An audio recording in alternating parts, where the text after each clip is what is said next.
Electoral reforms, ಚುನಾವಣಾ ಸುಧಾರಣೆಗಳು.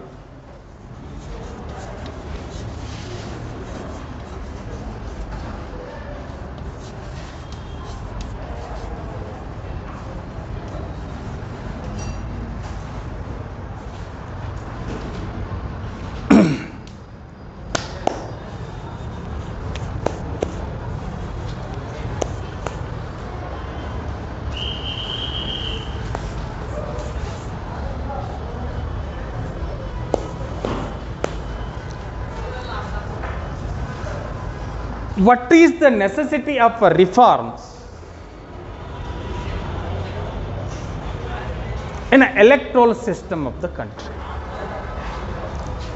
ಚುನಾವಣೆಗಳಲ್ಲಿ ಸುಧಾರಣೆ ಮಾಡುವಂತಹ ಅವಶ್ಯಕತೆ ಏನು, ಯಾಕೆ ಮಾಡಬೇಕು?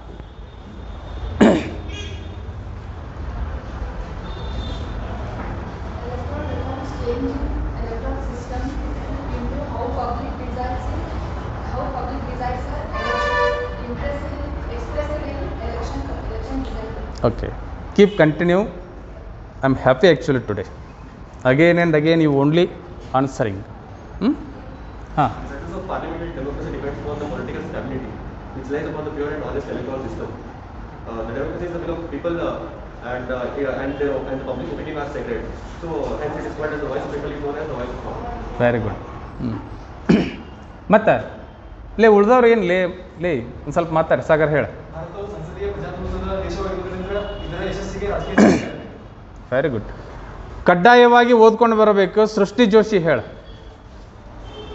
ಓದ್ಕೊಂಬರ್ಬೇಕು ಸೃಷ್ಟಿ. ಹಿಂಗಾದ್ರೂ ಆಗೋದಿಲ್ಲ. ಖುಷಿ ಓದ್ಕೊಂಬರ್ಬೇಕು ದಿವಸ ಕ್ಲಾಸಿಗೆ. ಆನ್ಸರ್ ಮಾಡಬೇಕು, ಸುಮ್ಮನೆ ಹಂಗೆ ಕೂಡ್ಬೇಡ್ರಿ. ಲಕ್ಷ್ಮಿ, ಈಗ ಎಲ್ಲಿ ನೀನು ಫಸ್ಟ್ ಇಯರ್ಕ್ ಇದು ಹೋಗಿಬಿಟ್ಟು ನೀನು ಪೂರ್ತಿ ನಿಮ್ಮ ಮೂರು ಕಡೆನೇ ಹೋಗಿಬಿಟ್ಟು ನೀನು ಇಲ್ಲಿ ಏನು ಹುಬ್ಬಳ್ಳಿ ಇಲ್ಲ ಇಲ್ಲಿ ನೀನು ಏನರ ಮಾತಾಡ ಆನ್ಸರ್ ಮಾಡು, ಹಂಗೆ ಕುಂತು ಹೋಗಬೇಡ. ಸ್ವಾತಿ ಓದ್ಕೊಂಬರ್ಬೇಕು, ಹಿಂಗಂದ್ರಿಲ್ಲ, ನೀನು ಓದ್ಕೊಂಬರಲೇಬೇಕಷ್ಟೆ. ನೀ ಹೇಳ. ತೆಗಿಲೇ ಅದ ಮಾಸ್ಕ್ ತೆಗಿ.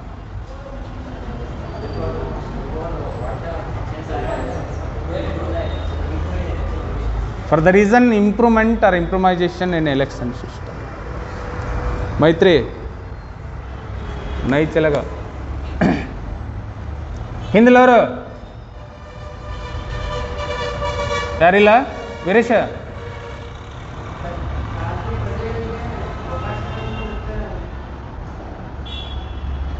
ಮಗನ ಊಟ ಮಾಡಿ ಮಕ್ಕೋ ಮನೆಯಾಗ ಸುಮ್ಮ ಹೇಳ್ತಿ.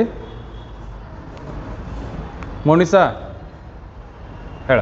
ಪ್ರಜಾಪ್ರಭುತ್ವ ವ್ಯವಸ್ಥೆಯಲ್ಲಿ ಮುಕ್ತ ಮತ್ತು ನಿಷ್ಪಕ್ಷಪಾತವಾಗಿ ಚುನಾವಣೆಯನ್ನು ನಡೆಸಲು ಕಾಲಕ್ಕೆ ಇದನ್ನು ಸುಧಾರಣೆಗೊಳಿಸಲು ನಡೆಸುವಂಥ ಕ್ರಮಗಳು. ಸರಿ, ತಪ್ಪು ಹೇಳ್ರಿ, ಪರವಾಗಿಲ್ಲ, ನಾನು ಅದನ್ನು ಕರೆಕ್ಷನ್ ಮಾಡ್ತೀನಿ. ನೀವು ಸುಮ್ಮನೆ ಕೇಳಾದ ಹಿಂಗೆ ಮಾಡಿದಿರಿ ಅಂತಂದ್ರೆ ಕೆಲಸ ಆಗೋದಿಲ್ಲ. ನಾನು ಹೇಳ್ತೀನಿ, ಆ್ಯಕ್ಟಿವ್ ಆಗಲೇಬೇಕು. 3 ತಿಂಗಳದೊಳಗೆ ಹೆಂಗೆ ತಯಾರು ಮಾಡಬೇಕು, ಈಗ ನಮ್ಮ ಮೇಲೆ ಜಾಸ್ತಿ ಜವಾಬ್ದಾರಿ ಐತಿ. ಹೆಂಗಾದರೂ ಮಾಡಿ ಒಳ್ಳೆಯ ಪರ್ಸಂಟೇಜ್ ಮಾಡಿಸಿ ನಿಮ್ಮನ್ನು ಪಾಸ್ ಮಾಡೋದು.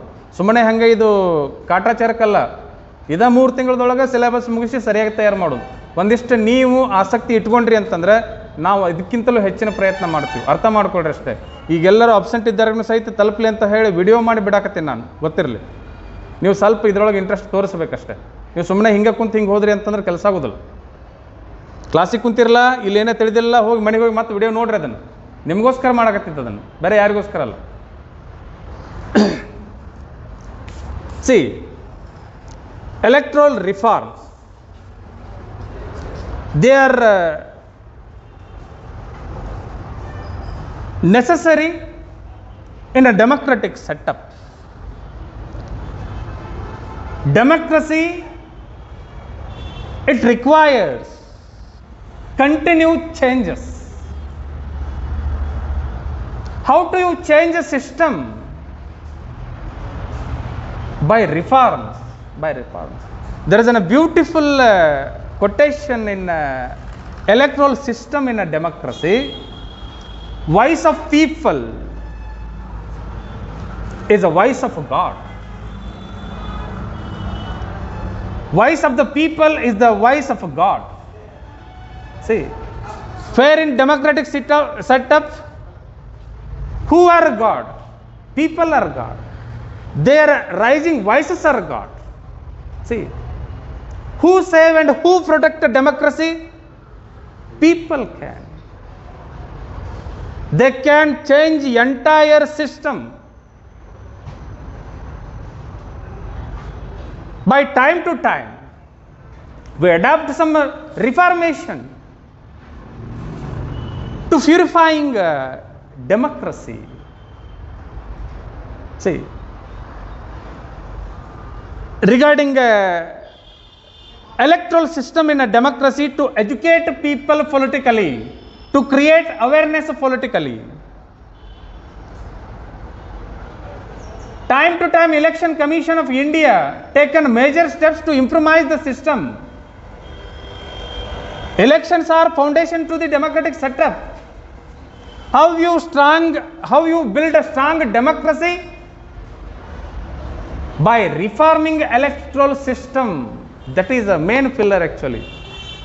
If your pillar is strong, there is no problem to build a strong building or a strong democratic system.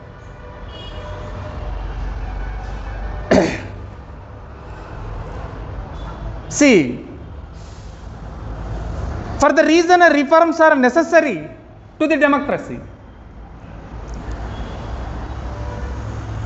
The election which is ensures impartial, free and fair elections and peaceful election. This is the duty of Election Commission actually. We conduct free, fair and peaceful election, impartial election. This is the responsibility of Election Commission. For the reason they have adopted reform. So, on this regard, many committees were formed, were appointed. For the reason, implementation of electoral system. Many committees were given their reforms to the Election Commission. Suggestions regarding the reformation of Election Commission. Take for example, don't forget this one. V.K. Tarkunde Committee appointed in 1974 and 75. Second one, Dinesh Goswami Committee appointed in 1990. Already, I again repeat once again, Dinesh Goswami Committee. They suggest to the government. What they suggest to the P.V. Narasimha Rao government? See, triple committee bench appointed to the Election Commission of India. Third one, Justice V.R. Krishna Iyer Committee in 1994. Fourth one, Vancho Committee in 1976. Fifth one, Indrajit Gupta Committee appointed in 1998. Sixth one, Justice Kuldeep Singh Committee 2002. Sixth one, Law Committee reports of 1998. On the basis of recommendations of these all committees,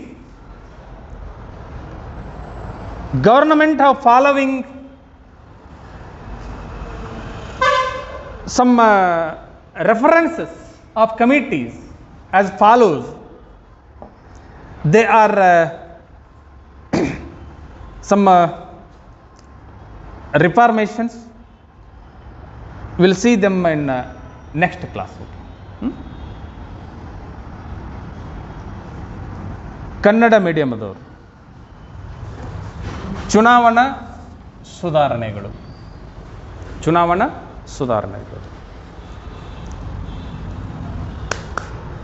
ಯಾಕೆ ಚುನಾವಣಾ ಸುಧಾರಣೆಗಳು ಬೇಕಾಗಿತ್ತು? ಇದರ ಉದ್ದೇಶ ಏನಾಗಿತ್ತು? ಪ್ರಜಾಪ್ರಭುತ್ವ ವ್ಯವಸ್ಥೆ, ಇದರ ತಳಹದಿಯೇ ಚುನಾವಣೆ.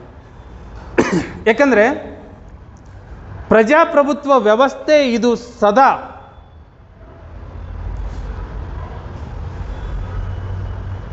ಚಟವಟಿಕೆ ಉಳ್ಳಂತಹ ವ್ಯವಸ್ಥೆ, ಇದು ನಿರಂತರವಾದಂತಹ ವ್ಯವಸ್ಥೆ, ಇದು ಒಂದು ಕಡೆಗೆ ನಿಲ್ಲುವಂತಹ ವ್ಯವಸ್ಥೆಯಲ್ಲ. ಪ್ರಜಾಪ್ರಭುತ್ವ ಸತತವಾಗಿ ಬದಲಾವಣೆಯನ್ನು ಬಯಸುವಂತಹ ವ್ಯವಸ್ಥೆ. ಇಲ್ಲಿ ಬದಲಾವಣೆ ಆಗಲಿಲ್ಲ ಅಂತಂದರೆ, ಅಧಿಕಾರ ಒಬ್ಬರಿಂದ ಇನ್ನೊಬ್ಬರಿಗೆ ಹೋಗಲಿಲ್ಲ ಅಂತಂದರೆ ಈ ವ್ಯವಸ್ಥೆ ಸಂಪೂರ್ಣವಾಗಿ ಮುರಿದು ಬೀಳುತ್ತೆ. ಪ್ರಜಾಪ್ರಭುತ್ವ ವ್ಯವಸ್ಥೆಯ ಉದ್ದೇಶವೇ ಏನು ಅಂತಂದರೆ, ರಾಷ್ಟ್ರದ ಅಧಿಕಾರವನ್ನು ಒಬ್ಬರಿಂದ ಮತ್ತೊಬ್ಬರಿಗೆ ಹಂಚಿಕೆ ಮಾಡಿ ಹೊಸ ಹೊಸ ಆಡಳಿತ ಅನುಭವಸ್ಥರಿಗೆ ಸರ್ಕಾರವನ್ನು ಮುನ್ನಡೆಸುವ ಅವಕಾಶವನ್ನು ಮಾಡಿಕೊಡುವುದು ಇದರ ಮೂಲ ಉದ್ದೇಶ. ಅದಕ್ಕಾಗಿ ಪ್ರಜಾಪ್ರಭುತ್ವ ವ್ಯವಸ್ಥೆ ಇದು ನಿರಂತರವಾದಂತಹ ರಾಜಕೀಯ ಪ್ರಕ್ರಿಯೆ. ಪ್ರಜಾಪ್ರಭುತ್ವ ವ್ಯವಸ್ಥೆಯ ಬಗ್ಗೆ ಬಹಳ ಒಂದು ದೊಡ್ಡ ಮಾತೈತಿ. ಏನು ಅಂತಂದರೆ, ಪ್ರಜಾಪ್ರಭುತ್ವ ವ್ಯವಸ್ಥೆಯಲ್ಲಿ ಜನವಾಣಿಯೇ ದೇವವಾಣಿ ಅಂತ ಹೇಳಿ ಕರೀತಾರೆ. ಪ್ರಜಾಪ್ರಭುತ್ವ ವ್ಯವಸ್ಥೆಯಲ್ಲಿ ದೇವರು ಯಾರು ಅಂತ ಹೇಳಿ ಕೇಳಿದರೆ ಜನರೇ ದೇವರು. ಅವರಿಂದ ಹೊರಹೊಮ್ಮುವಂತಹ ವಾಯ್ಸ್ ಅಂತಂದ್ರೆ ವಾಯ್ಸ್ ಅಂದ್ರೆ ಏನು? ಧ್ವನಿ, ವಿಚಾರ, ಮಾತು, ಅಭಿಪ್ರಾಯ.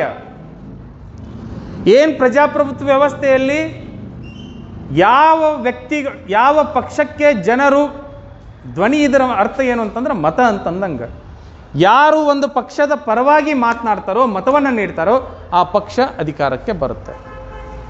ಒಂದು ಸರ್ಕಾರವನ್ನು ರಚನೆ ಮಾಡುವಂಥವ್ರು ಯಾರು ಅಂತ ಕೇಳಿದರೆ ಜನರು. ಆ ಜನರನ್ನು ಯಾವುದಕ್ಕೆ ಹೋಲಿಕೆ ಮಾಡ್ತಾರೆ ಅಂದರೆ, ಪ್ರಜಾಪ್ರಭುತ್ವ ವ್ಯವಸ್ಥೆಯಲ್ಲಿ ದೇವರಿಗೆ ಹೋಲಿಕೆಯನ್ನು ಮಾಡ್ತಾರೆ. ದೇವರು ಈ ಸೃಷ್ಟಿಯನ್ನು, ಈ ಜಗತ್ತನ್ನು ಹೆಂಗೆ ಸೃಷ್ಟಿ ಮಾಡ್ಯಾನೋ ಹಂಗೆ ಜನರು ಪ್ರಜಾಪ್ರಭುತ್ವ ವ್ಯವಸ್ಥೆಯಲ್ಲಿ ಸರ್ಕಾರವನ್ನು ಸೃಷ್ಟಿ ಮಾಡ್ತಾರೆ. ಅದಕ್ಕೆ ಜನವಾಣಿಯೇ ದೇವವಾಣಿ ಅಂತ ಹೇಳಿ ಕರೀತಾರೆ. ಗೊತ್ತಿಲ್ಲ, ಅಷ್ಟೊಂದು ಪ್ರಮುಖವಾದಂತಹ ವಿಷಯ ಚುನಾವಣೆ ಅಂತಂದ್ರೆ ಪ್ರಜಾಪ್ರಭುತ್ವ ವ್ಯವಸ್ಥೆಯಲ್ಲಿ. ಅದಕ್ಕೆ ಇದು ಸುಧಾರಣೆ ಆಗಬೇಕು ಅಂತ ಹೇಳಿ, ಸುಧಾರಣೆ ಆಗಬೇಕು. ಇದನ್ನು ಸುಧಾರಣೆ ಮಾಡದೆ ವಿನಃ ಭ್ರಷ್ಟರಹಿತವಾದಂತಹ, ಪಕ್ಷಪಾತವಾದಂತಹ ನೋಡ್ರಿ ಚುನಾವಣೆಗಳನ್ನು ನಡೆಸಲಿಕ್ಕೆ ಸಾಧ್ಯವಿಲ್ಲ. ಕಾಲ ಕಾಲಕ್ಕೆ ಚುನಾವಣೆಗಳನ್ನು ನಡೆಸುವುದು ಮತ್ತು ಹಿಂದಿನ ಚುನಾವಣೆಯಲ್ಲಿ ಆದಂತಹ ತಪ್ಪುಗಳನ್ನು ಮುಂದಿನ ಚುನಾವಣೆಯಲ್ಲಿ ಆಗದಂತೆ ನೋಡಿಕೊಳ್ಳುವುದು ಚುನಾವಣಾ ಸುಧಾರಣೆಯ ಮುಖ್ಯ ಉದ್ದೇಶ. ಈ ಚುನಾವಣೆ ಏನು ಮಾಡುತ್ತಂತಂದರೆ, ಸ್ವತಂತ್ರವಾದ, ನಿರ್ಭೀತಿಯಿಂದ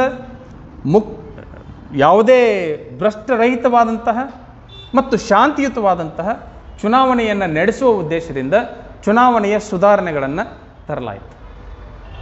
ಚುನಾವಣೆ ಅಂದರೆ ಹೆಂಗಿರಬೇಕು? ಪೀಸ್ಫುಲ್ ಆಗಿರ್ಬೇಕಂತ ಹೇಳ್ತಿರಿಲ್ಲ, ಶಾಂತಿಯುತವಾಗಿರ್ಬೇಕಂತ ಹೇಳ್ತಿರಿಲ್ಲ, ಭ್ರಷ್ಟರಹಿತವಾಗಿರ್ಬೇಕಂತ ಹೇಳ್ತಿರಿಲ್ಲ, ಸ್ವತಂತ್ರವಾಗಿ ನಡಿಬೇಕಂತ ಹೇಳ್ತಿರಿಲ್ಲ.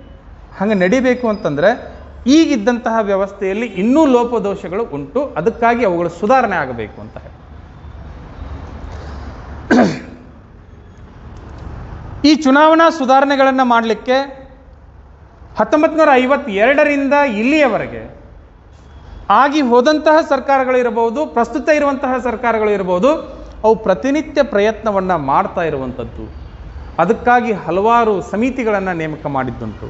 ಆ ಸಮಿತಿಗಳ ಸಲಹೆ ಮತ್ತು ಶಿಫಾರಸುಗಳನ್ನು ಆಧಾರವಾಗಿಟ್ಕೊಂಡು ಚುನಾವಣಾ ವ್ಯವಸ್ಥೆಯ ಸುಧಾರಣೆಯನ್ನು ಮಾಡಲಿಕ್ಕೆ ಕ್ರಮಗಳನ್ನು ಕೈಗೊಳ್ಳಲಾಯಿತು.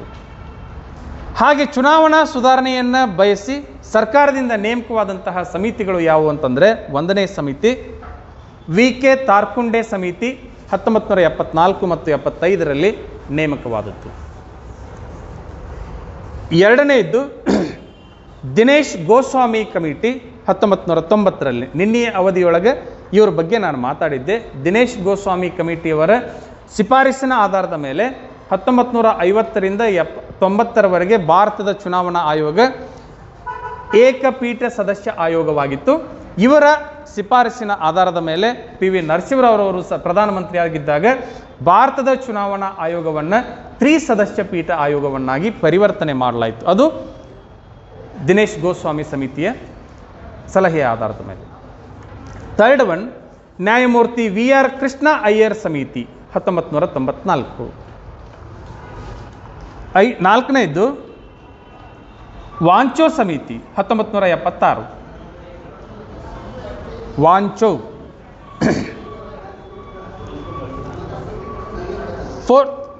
Fifth one Indrajit Gupta committee, Indrajit Gupta ಸಮಿತಿ 1998.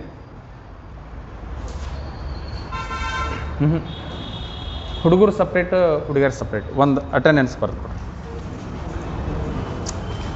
ಸಿಕ್ಸ್ತ್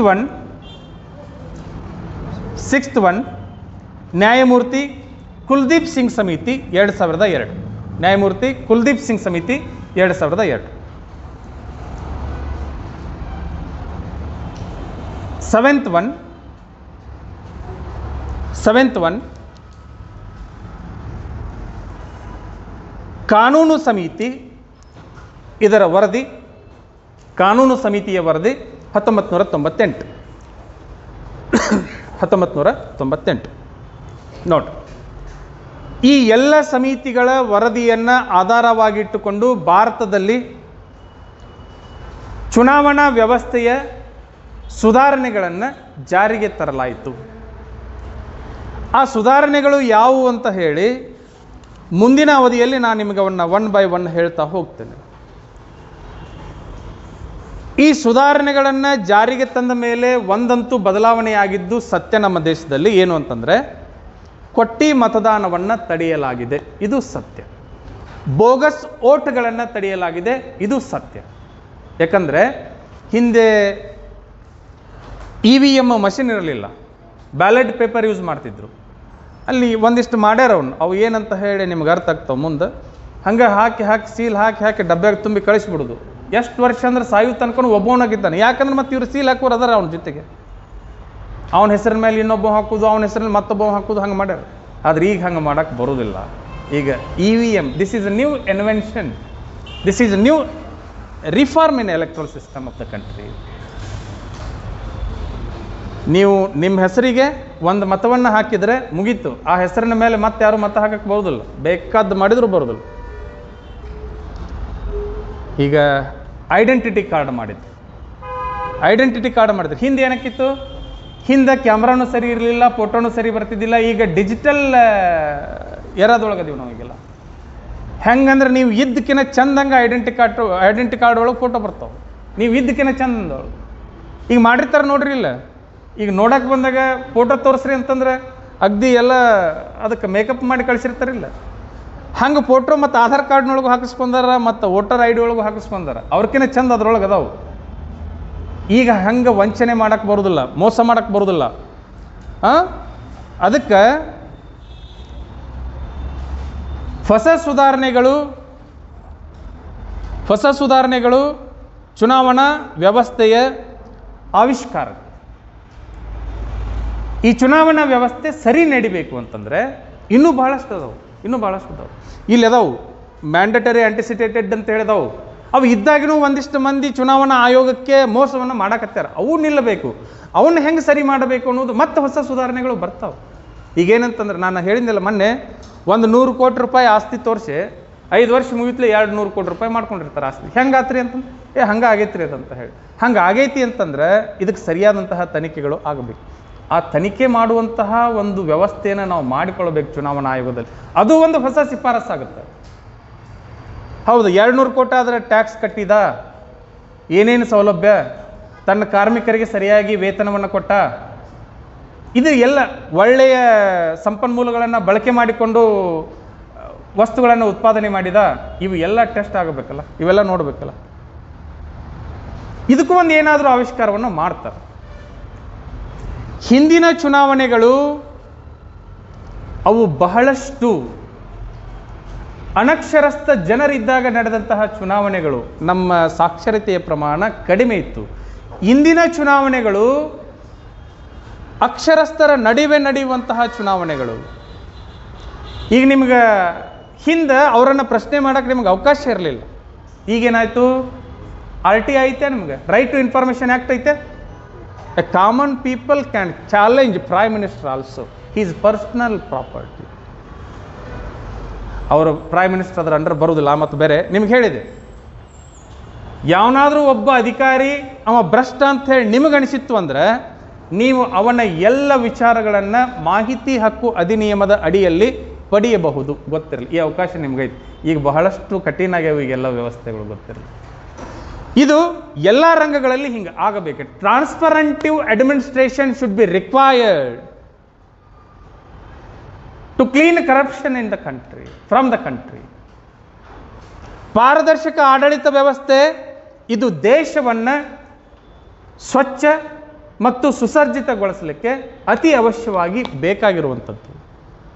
ಅದಕ್ಕೆ ಹೊಸ ಹೊಸ ಸುಧಾರಣೆಗಳು ಈ ವ್ಯವಸ್ಥೆಗೆ ಬರುವುದರಿಂದ ಚುನಾವಣಾ ವ್ಯವಸ್ಥೆಯನ್ನು ಇನ್ನೂ ಶಿಸ್ತಬದ್ಧವಾಗಿ ನಾವು ಅಭಿವೃದ್ಧಿಪಡಿಸ್ಬೋದು ಅಂತ ಹೇಳ್ತಾ, ಚುನಾವಣೆಯ ಸುಧಾರಣೆಗಳು ಯಾವುವು ಅನ್ನುವುದನ್ನು ಮುಂದಿನ ಅವಧಿಯಲ್ಲಿ ನಾನು ನಿಮ್ಮ ಜೊತೆಗೆ ಚರ್ಚೆ ಮಾಡ್ತೇನೆ. ಓಕೆ, ಸರಿ, ಥ್ಯಾಂಕ್ ಯು.